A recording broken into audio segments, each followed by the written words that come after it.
A few days ago, I began to speak about 5 factors of a person who can realize enlightenment in this very lifetime. These are called in Pali Padhniyagas.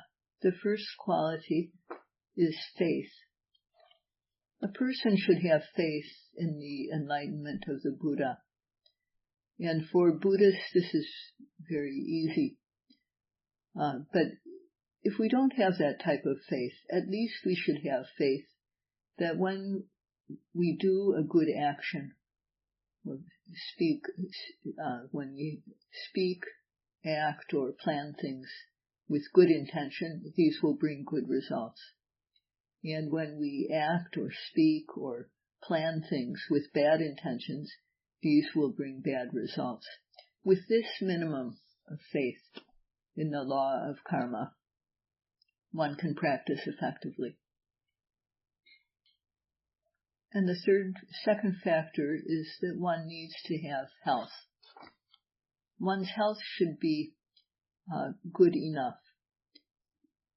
Nowadays, there's much disease in the world, and few people are completely healthy. So, how much health do we need to have to practice? We need to be healthy enough to digest our food and to sleep at night. If we can digest our food and sleep at night, then we can have enough energy to do the practice. The third quality that one should have is to be straightforward and honest. That means to not to pretend either about qualities that one doesn't have. Sometimes we pretend that we have qualities we don't have because we want others to think well of us. And it also means not to pretend about faults that we do have. We should be honest about ourselves, especially when we speak with the teacher. The fourth quality needed is to make continuous effort, to keep on going without putting down the task of practice. So everyone here has made the effort to get to this retreat, and some people come to retreats because they know the types of benefits that can be gained, and they want to get the benefits, such as purity of mind or lack of stress, perhaps. And some people come just because they want to experiment. They want to see what will happen. But in any case, whatever the motivation, we make some effort to come here. We put aside our job, our home life, our usual pleasures, and we do what it takes. We undertake the expense to come here. So we all make some sort of effort to get to the retreat. The yogi has to try non-stop. So first we come and we do the sitting, and we try to observe every rising, every falling.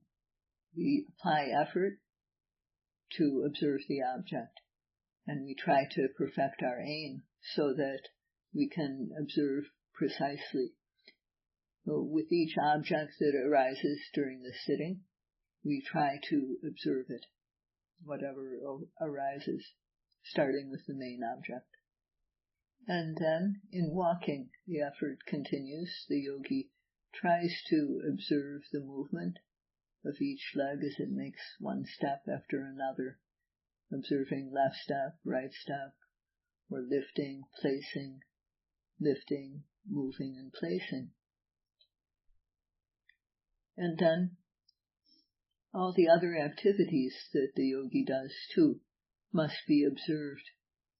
All the actions that take place from the moment of waking up throughout the day until the moment of going asleep. Actions such as getting up out of bed and opening the door and brushing one's teeth, washing one's face, putting on one's clothes, showering, eating, walking from one place to another, coming back to one's room, and so on. All the activities that one does, the yogi has to make effort to observe these too. Due to the effort that is made, mindfulness arises. So as much as effort is made, to that extent, mindfulness will arise. And mindfulness naturally brings with it samadhi. Concentration will follow once mindfulness is there, but later. So the mindfulness, every time the yogi makes effort to observe the object, the mindfulness occurs. So mindfulness, effort and mindfulness are just, as the yogi continues to try to observe, these occur like clockwork, moment after moment. So with the establishment of mindfulness on the object so that it sticks, and so that the mind becomes collected on the object, the mind no longer runs away. And the yogi has to keep on trying so as to make this happen. Right down, observing everything, observing every standing up, every sitting down, observing during the sitting, observing the standing up from the sitting, observing through the walking period, observing the movements made during lunch, all the actions, bending and stretching the limbs, lifting, moving and placing the foot, opening and closing the eyes, blinking the eyes, even the smallest types of things need to be observed, and the yogi comes to be able to do this. The yogi should understand that it's a good thing to do, to try to observe like this without missing anything. And the yogi should also have the desire to do this, to know without missing.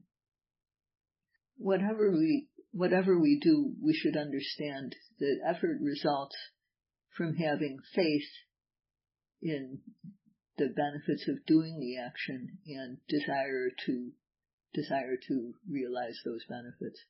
There has to be faith and seal, or chanda in Pali, for effort to arise.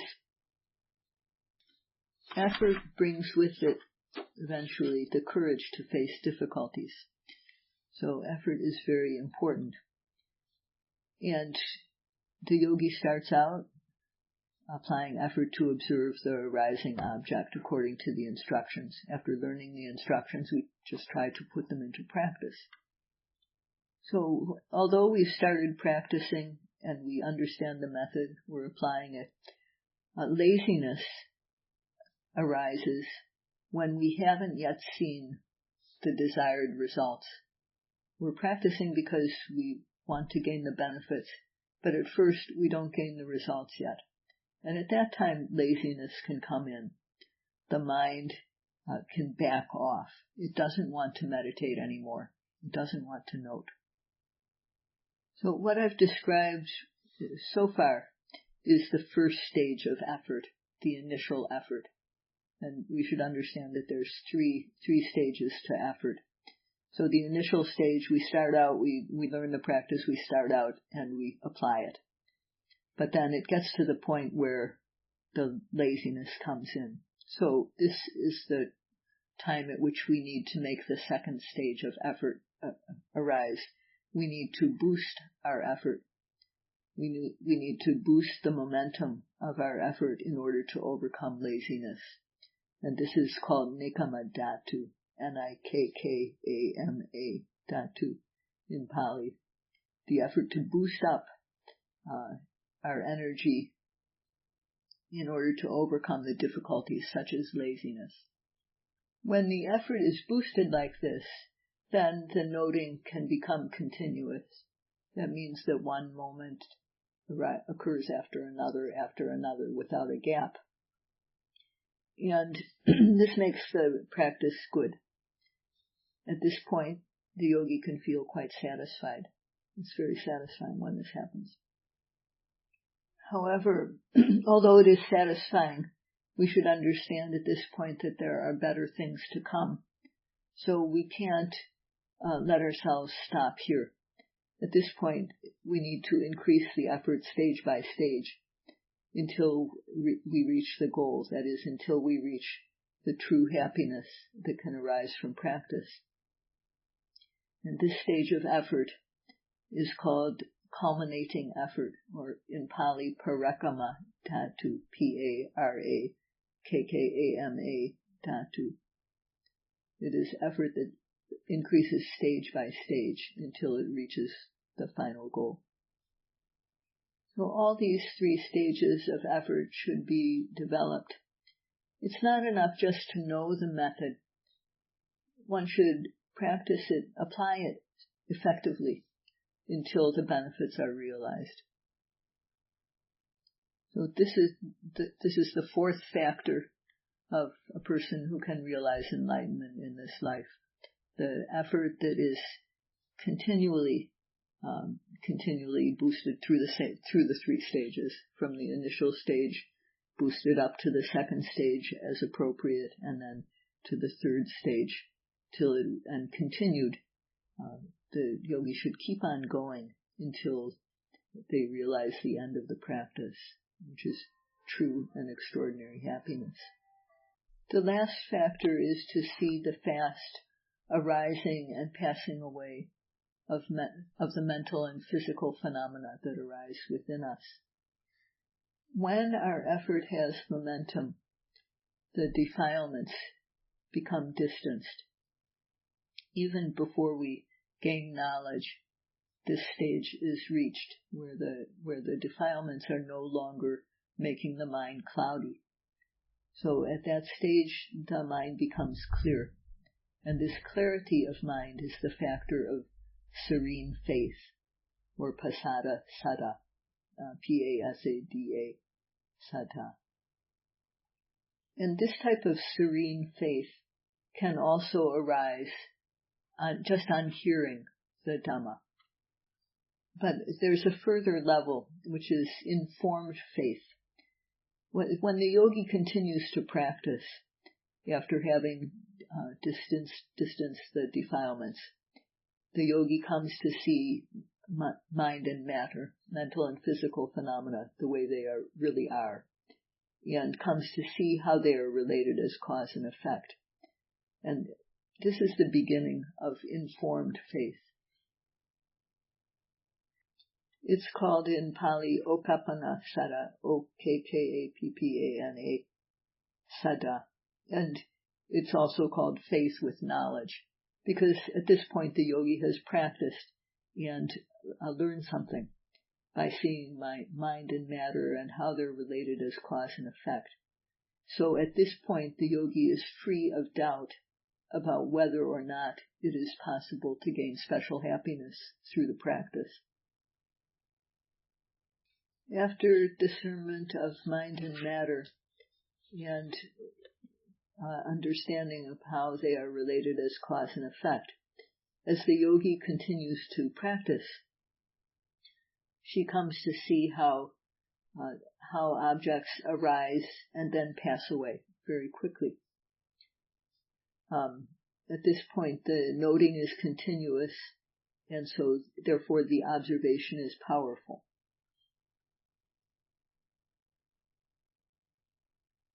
So at this time, the mental factors of joyous interest and tranquility and happiness, or in Pali, piti, passaddhi, and sukha, these arise, and the yogi experiences happiness because of these factors. That is, this happiness is not to be just thrown away. This happiness is something the yogi wants to have. And the happiness of experiencing these mental factors of joy and tranquility and happiness is better than the happiness experienced through sense pleasures. So this is how the yogi feels at this stage. It can be said at this time that the Dhamma that the yogi realizes has the effect of pulling the yogi along, because the yogi has the initial faith, applies the practice, and through the experience first through distancing the defilements, faith arises. And as the yogi comes to know, realize mind and matter and how they are related as cause and effect, and so on, at each stage of the way, the knowledge that the yogi gains inspires more faith in the yogi. The faith arises due to knowledge. And because of the faith, the yogi makes more effort. Because of the effort, there's increased mindfulness, increased concentration, and this brings more knowledge. So this is how the Dhamma just pulls the yogi along at this stage. So at this point, a person is a true yogi, because the literal meaning of yogi is someone who is engaged in the 3 stages of effort for the creation and development and maturity of the mind and knowledge. So this is all for the 5 factors of a person who can realize enlightenment in this very life. But I would like to tell a Jataka story about effort, that the effort of a person who did not give up until realizing the benefits. At that time, the Bodhisattva, the Buddha-to-be, was the leader of a caravan of merchants and 500 carts, ox carts. And this group of merchants were going to cross a great sandy desert with their goods so that they could sell them at the distant village and make a lot of money. The journey was very, very treacherous because the sun made the sand so hot that no one could withstand the heat by day, and so they had to travel by night. And as there was no oasis along the way, they had to carry all their food and water, all their supplies with them. They would travel by night according to the stars, and then rest in the daytime.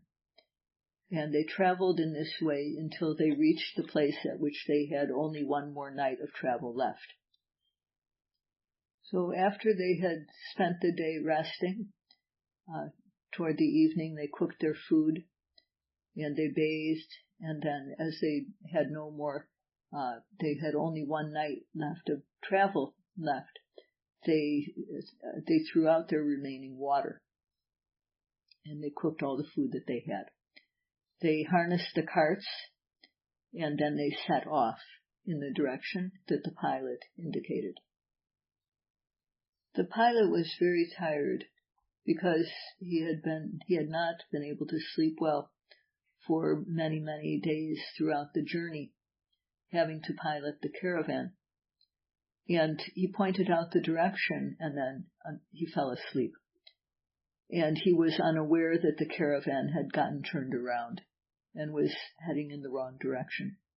But he woke up and then he looked at the stars and realized what had happened.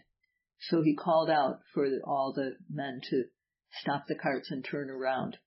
But with 500 carts, it took quite some time for them to all turn around. And by the time they had done that, it was nearly dawn, and they were only at the place where they had started.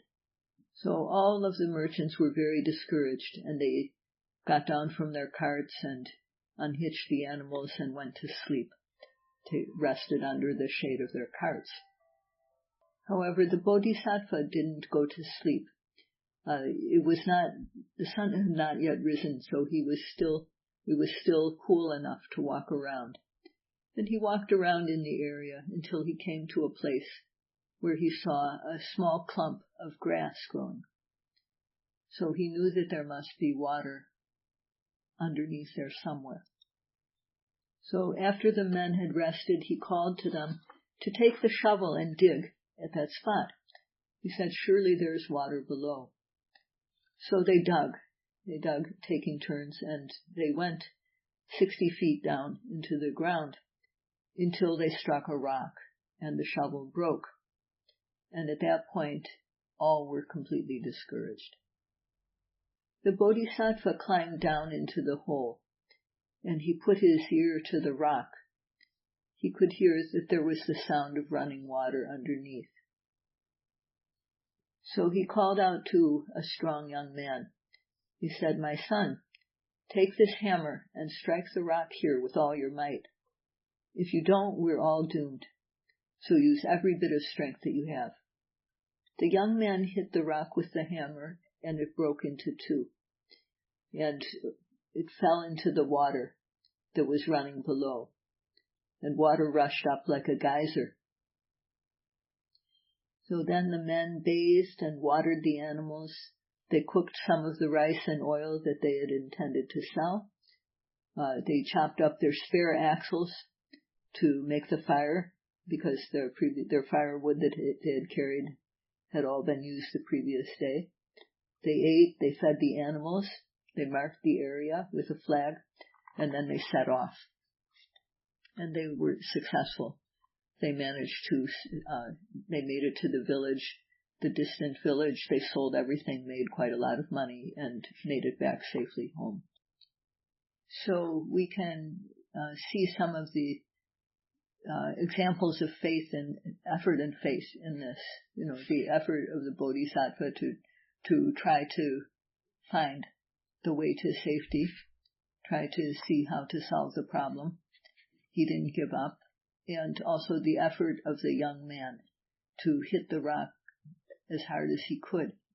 If he didn't have faith in the Bodhisattva as the leader of the caravan, he wouldn't have made that type of effort. So we can think about how faith, and then of course desire to get the benefits.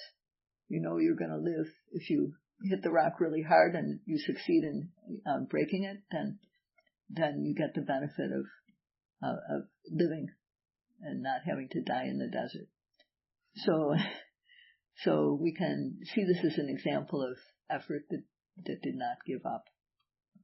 So why does faith arise? It arises because there is something trustworthy to believe in. This is said to be the proximate cause for faith to arise, having something trustworthy. And in the world, there are many spiritual teachers. So we should understand what qualities a good spiritual friend should have. Who can we trust? If we know what qualities a spiritual teacher should have, then we can find someone trustworthy. So this is an important topic for all of us. So that will be the topic for tomorrow night. And I hope that all of you, by listening to the Dhamma talk and by your faith in the Dhamma, your understanding of the benefits, your desire to get the benefits of the practice, your effort in the practice will bring about the benefits that you so desire all the way to Nibbana.